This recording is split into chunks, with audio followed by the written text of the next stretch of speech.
Bien le bonjour à vous tous mes chers abonnés. Alors petit message avant de débuter la vidéo et la séquence sur la conquête de l'espace. Je voulais vous dire tout simplement merci vraiment du fond du cœur puisque grâce à vous, vous êtes 52 à me suivre sur la page Facebook de ma chaîne et vous êtes 42 à me suivre sur justement la chaîne YouTube. Donc merci du fond du cœur. J'espère qu'on touchera les étoiles ensemble, qu'on pourra les côtoyer.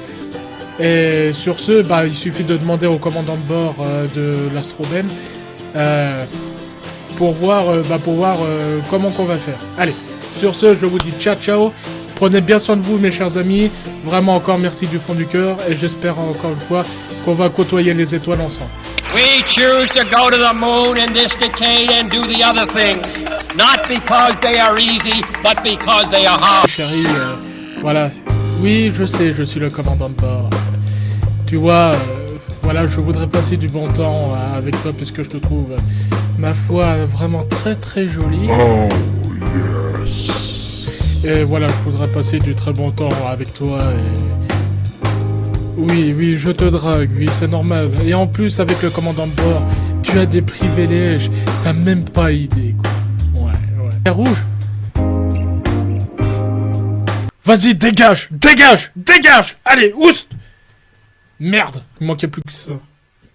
Mesdames, messieurs, bienvenue à bord de l'Astroben, ici votre commandant de bord qui vous parle. Nous allons bientôt arriver à la deuxième destination de ce voyage de la conquête spatiale, 1947 à 1957, décennie charnière de toute la conquête spatiale. Il y aura beaucoup de turbulences, hein, le voyage risque d'être assez long, donc je m'en excuse par avance.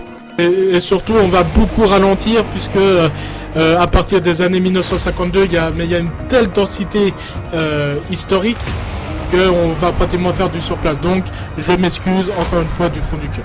Voilà. Vous connaissez la procédure, les tablettes, le sac à vomi, vous le fermez et vous le jetez par la fenêtre.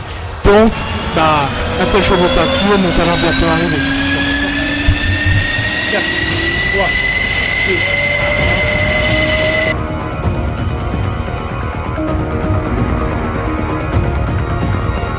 je ne veux pas vous résumer de ce qui s'est passé avant 1945 puisque tout est là. Hein. Non, on va plutôt se concentrer sur la période 47 et 57.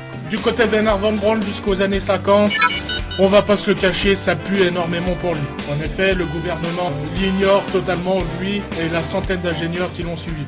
Il conçoit juste des petites fusées à très courte portée sans intérêt pour lui, quoi, tout simplement. À tel point qu'un jour il va voir le secrétaire général d'État, hein, donc la Maison Blanche, si vous voulez. Ça ne peut plus durer. Nous sommes prisonniers ici. J'ai plaidé votre cause, von Braun, vous pouvez me croire. Le chef du département de la guerre a choisi les avions et les sous-marins et non les missiles pour transporter la bombe. Il regrettera cette décision. Mes hommes commencent à se demander s'il n'aurait pas mieux valu travailler pour Staline.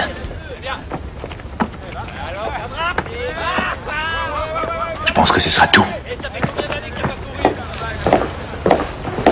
Les États-Unis, c'est tout à fait logique puisque les États-Unis étant un pays vraiment très patriotique, beaucoup plus qu'à l'heure actuelle, les étrangers, je vous fais pas de dessin, hein, vous pensez le dos du milieu et tout. Pour les soviétiques, c'est tout l'inverse, puisque certes Wernher von Braun est parti du côté américain, mais ils ont récupéré son bras droit, Helmut Gunntrup.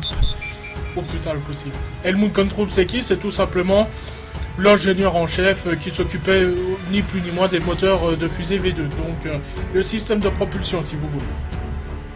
Donc de 45 à 48, il planche sur la planche à dessin, c'est drôle. Donc le 17 septembre 1948, à Kapustin Yar, a lieu le premier vol d'essai. Dès le premier vol d'essai, c'est un échec total. D'autant plus que ce soit pour Sergei Korolev, Valentin Glushko et Helmut Gunntrup, c'est tout simplement le KGB qui chaloupe le tout.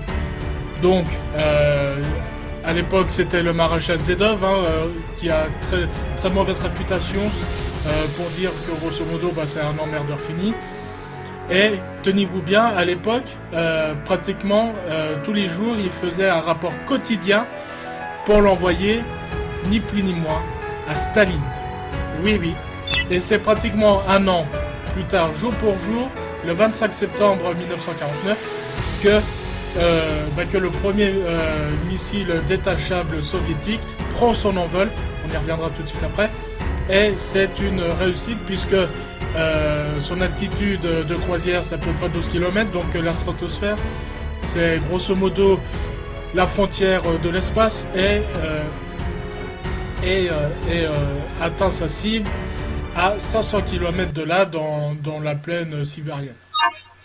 Alors, en quoi une fusée détachable, c'est révolutionnaire pour l'époque?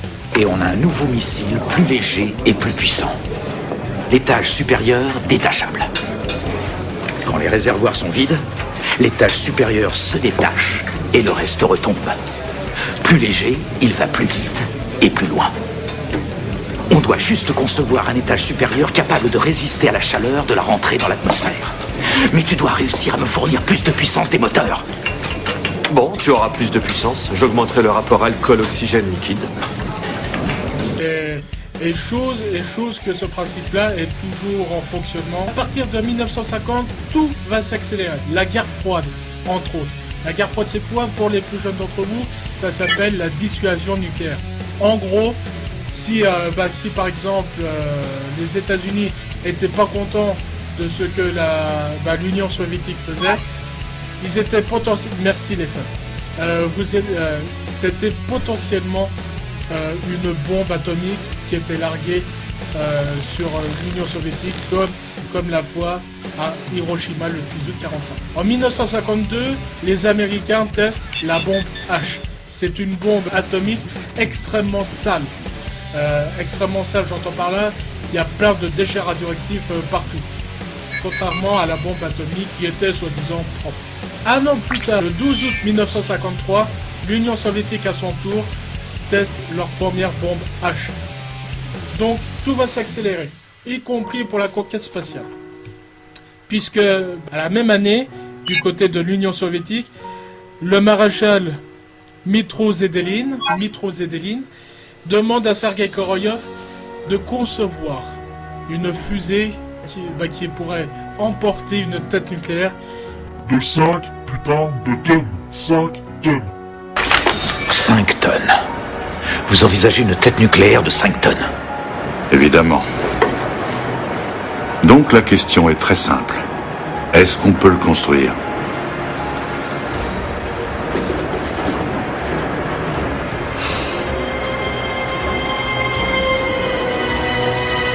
Évidemment, camarade. Pour envoyer 5 fois plus de poids, plus de 15 fois plus loin, il nous faut 2 fois plus de vitesse et 20 fois plus d'énergie que pour notre plus gros missile. Vous imaginez, Vassili? Ce nouveau missile devra être équivalent à la moitié de ce bâtiment. Et donc du coup, la fabuleuse fusée R7, qui fait 280 tonnes au décollage et qui a une poussée de 403 putains de tonnes, va voir le jour. Et l'idée révolutionnaire qui est toujours utilisée à l'heure actuelle, en plus des fusées détachables, c'est le moteur à faisceau. Pour transporter autant de poids sur une telle distance, il faut qu'on soit radical. J'y suis tout à fait favorable, mais aucun moteur ne peut propulser une tête nucléaire de 5 tonnes. Oui, mais si on utilisait plusieurs moteurs fonctionnant ensemble pour répartir la charge. Mais on ignore tout concernant l'impact d'un moteur sur l'autre, ça n'a jamais été fait. Il ne tient qu'à vous de relever le défi, Valentin. Ce que je vous propose, c'est 4 groupes de moteurs arrimés au corps principal du missile. Après la phase d'accélération, quand le missile a atteint une vitesse suffisante, ces groupes se détachent. On éjecte le poids mort, ce qui permet au corps principal de continuer à une vitesse supérieure. Ils ont plus de 15 000 bornes en avance par rapport à son confrère Bernard Van Moor, qui lui, il tape du poing sur la table et il dit à son ingénieur... Les seuls à montrer de l'intérêt pour la conquête de l'espace, ce sont les studios de Walt Disney.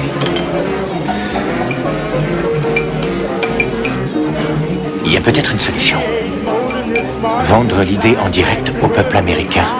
Leur expliquer qu'il ne s'agit pas seulement de missiles. Leur montrer que l'espace, c'est la nouvelle frontière de l'Amérique. décide de passer en direct devant plus de 20 millions d'Américains à 8h du soir, je crois, pendant 1 heure de temps. Malheureusement, ça va faire l'effet d'un pétard mouillé. Pour ça que le 11 avril 1955, Wernher von Braun demande la nationalité américaine et qui sera, à son plus grand bonheur, accepté. Le 3 août 1955, le Pentagone se réunit pour savoir c'est qui va envoyer le fabuleux satellite. Et donc le chef de la réunion du Pentagone, il dit tout de suite, c'est à Wernher von Braun que je veux prendre, etc. Mais malheureusement, il y a eu un mot à mal levé. Et c'est l'Amérique d'abord. Wernher, il est fou de rage, il commence à en avoir plein de cul, et puis voilà, retour à la case départ pour lui. Côté Union soviétique maintenant. Alors là, c'est une date historique. Le 27 février 1956, que Nikita Khrouchtchev, le successeur de Staline, rend visite à Sergueï Korolev dans son atelier de construction à Baïkonour pour voir à quoi ressemble la R7. Et alors là, il était subjugué puisque il a dit OK pour les satellites, OK pour la fusée, pour la construction de plusieurs fusées R7, mais il vaut mieux que pour vous et dans votre intérêt que cela puisse fonctionner. Je vous rappelle qu'on est toujours en Union soviétique. Le 20 septembre 1956, on retourne chez Wernher von Braun.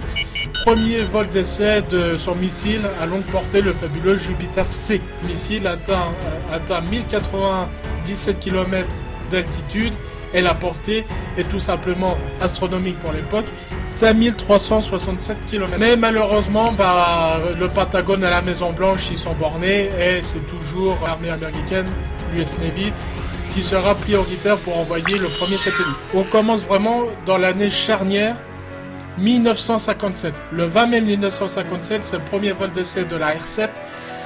C'est un échec après 90 secondes de vol. Il y aura 4 autres échecs consécutifs. Et puis donc en septembre 1957, c'est un vol d'essai réussi puisque la portée est de 6000 km. Et enfin, le 4 octobre 1957 à 22h28, la fusée R7 emmène le fabuleux Sputnik. Sputnik qui est tout simplement le premier satellite de toute l'humanité et qui n'a pesé que 83 kg, le poids d'un homme moyen. Vous vous rendez compte ? Et à bord de ce satellite, il y avait juste un simple émetteur radio. Vous savez, Il est extrêmement simple. C'est juste un seul bip, répété à intervalles réguliers. On se tire les cheveux, hein, surtout Wernher von Braun, qui va voir la Maison Blanche et qui lui dit, grosso modo, voilà, il y a plus d'un an, avec mon vol d'essai du Jupiter C, nous serons les premiers dans l'espace.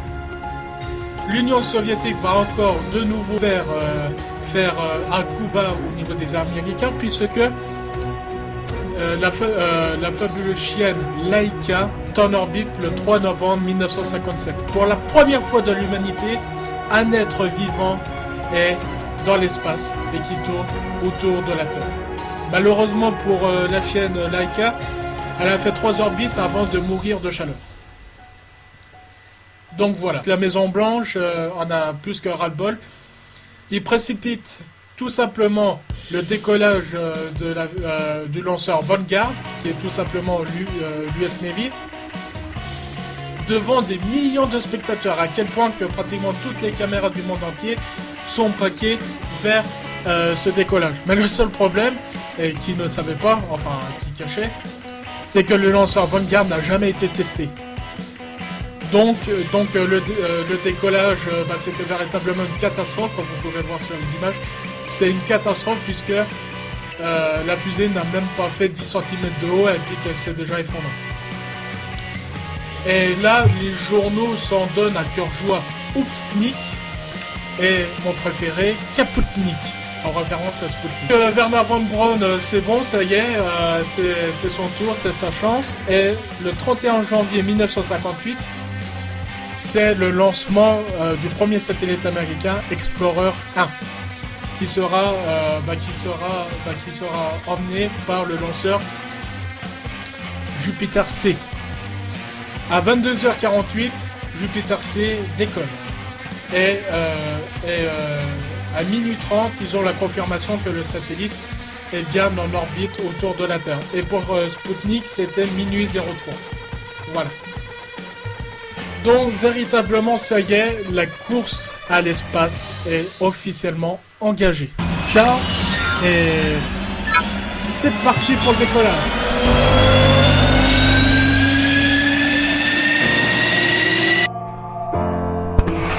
Altitude, velocity, light. And down. 220 feet. This is Houston. Say again, please. 15 forward. Houston, we've had a ball. 11 forward, coming down nicely. 200 feet. 4.5 down. 5.5 down. And forward.